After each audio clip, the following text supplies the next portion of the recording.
আত্মনিৰ্ভৰ অসম আঁচনিৰ বাবে যিসকলে এপ্লাই কৰিছিল তেওঁলোকৰ বাবে অসম চৰকাৰৰ ফালৰ পৰা আহিছে এটা ভাল খবৰ। এই আঁচনিৰ অধীনত যিসকলে এপ্লাই কৰিছিল তেওঁলোকে কেতিয়া টকা পাব বা কিমান যুৱক যুৱতীক এই টকা দিয়া হ'ব, ইয়াকে লৈ 6 জুনত অসম চৰকাৰৰ কেবিনেট বৈঠকত এটা গুৰুত্বপূৰ্ণ সিদ্ধান্ত লোৱা হৈছে। সকলোখিনি কথা আপোনালোকক এইটো ভিডিঅ'তে ক'বলৈ চেষ্টা কৰিম, সেয়ে ভিডিঅ'টো শেষলৈকে সম্পূৰ্ণকৈ চাবলৈ অনুৰোধ জনালোঁ।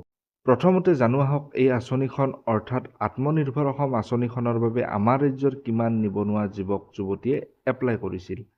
এই আঁচনিখনৰ বাবে ৰেজিষ্ট্ৰেশ্যন কৰা যুৱক যুৱতীৰ সংখ্যা হ'ল 2,29,145 গৰাকী। ইয়াৰ বিপৰীতে টোটেল এপ্লিকেশ্যন হৈছিল 1,04,091 গৰাকীৰ। মানে ইয়াত কথাটো হ'ল ৰেজিষ্ট্ৰেশ্যন যেতিয়াৰ পৰা আৰম্ভ হৈছিল সেই সময়ত বহুতে ৰেজিষ্ট্ৰেশ্যন কৰিছিল, কিন্তু এপ্লিকেশ্যন বা এপ্লাই আৰম্ভ হোৱাৰ পিছত কিছুমান ডকুমেণ্টছৰ বাবে বহুতে এপ্লাই কৰিব নোৱাৰিলে। সেয়ে আপোনালোকে ৰেজিষ্ট্ৰেশ্যনৰ বিপৰীতে এপ্লিকেশ্যনৰ সংখ্যাটো কমকৈ দেখিছে। এতিয়া জানো আহক 6 জুন তাৰিখে কেবিনেট বৈঠকত কি সিদ্ধান্ত লোৱা হৈছিল আত্মনিৰ্ভৰ অসম আঁচনিক লৈ। আপোনালোকক এই বিষয়ে কিছু সময় পিছতে জনাম, কিন্তু প্ৰথমতে জানো আহক এই আঁচনিখনৰ আৰম্ভণিতে কি কোৱা হৈছিল।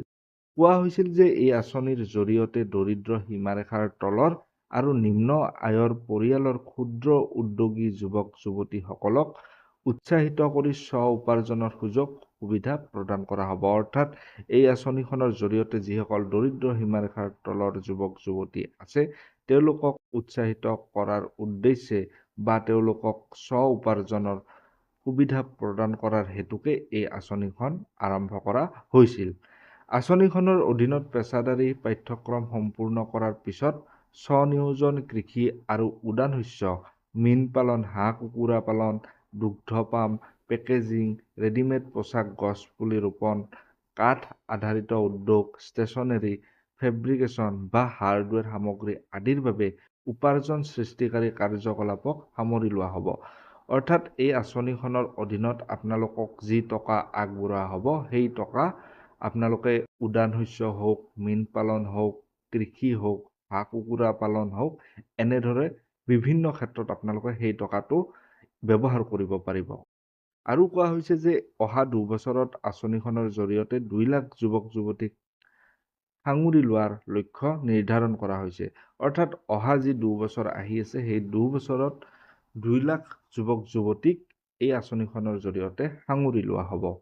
তাৰপিছতে কোৱা হৈছে যে হিতাধিকাৰীসকলে তেওঁলোকৰ যোগ্যতা অনুসৰি মিশ্ৰিতভাৱে চৰকাৰী অনুদান বা সুদবিহীন চৰকাৰী ঋণ দুটা কিস্তিত 2 লাখ, 3 লাখ বা 5 লাখ টকাকৈ লাভ কৰিব। অৰ্থাৎ যদি আপুনি 2 লাখ টকা মুঠ লাভ কৰে, প্ৰথম কিস্তিত আপুনি 1 লাখ টকা লাভ কৰিব। ঠিক একেদৰে 3 লাখ যদি আপুনি পোৱা হয় তেতিয়াহ'লে 1.5 লাখ, আৰু 5 লাখ যদি আপুনি পোৱা হয় প্ৰথম বছৰত আপুনি 2.5 লাখ টকা লাভ কৰিব। তাৰপিছতে কোৱা হৈছে যে নিৰ্বাচিত হিতাধিকাৰীসকলে উদ্যমিতা পৰিচালনা আৰু একাউণ্টিং দক্ষতা বৃদ্ধিৰ বাবে নিৰ্বাচিত শৈক্ষিক দক্ষতা প্ৰশিক্ষণ প্ৰতিষ্ঠানত 1 মাহৰ প্ৰশিক্ষণ ল'ব লাগিব, য'ত তেওঁলোকক 10,000 টকাকৈ বৃত্তি হিচাপে প্ৰদান কৰা হ'ব। অৰ্থাৎ যিসকলে এই আঁচনিখনৰ বাবে নিৰ্বাচিত হৈছে তেওঁলোকে শৈক্ষিক বা দক্ষতা প্ৰশিক্ষণ লৈ 1 মাহৰ বাবে তেওঁলোকে 10,000 টকা অতিৰিক্ত লাভ কৰিব। গতিকে 6 জুন তাৰিখে অসম চৰকাৰৰ কেবিনেট বৈঠকত ইয়াকে লৈ সিদ্ধান্ত লোৱা হৈছে যে আত্মনিৰ্ভৰ অসম আঁচনিৰ অধীনত প্ৰথম কেৱল 30,000 যুৱ উদ্যোগীকহে এই টকা দিয়া হ'ব। অৰ্থাৎ 6 জুনৰ যিখন কেবিনেট বৈঠক আছিল সেই কেবিনেট বৈঠকৰ সিদ্ধান্ত অনুসৰি প্ৰথম কেৱল 30,000 যুৱ উদ্যোগীকহে এই টকাটো দিয়া হ'ব। এতিয়া জানো আহক কিমান টকাকৈ বা কেতিয়া দিয়া হ'ব এই টকা।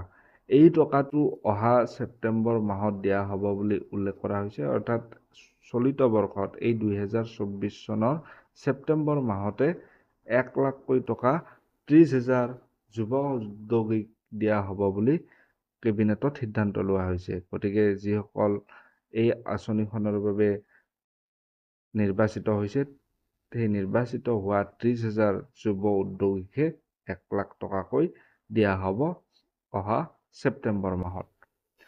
গতিকে প্ৰিয় দৰ্শক, আজিৰ ভিডিঅ'টোত ইমানেই। ভিডিঅ'টো যদি ভাল লাগিল ভিডিঅ'টো লাইক কৰি সকলোৱে পোৱাকৈ শ্বেয়াৰ কৰিব বুলি আশা ৰাখিছোঁ। ধন্যবাদ।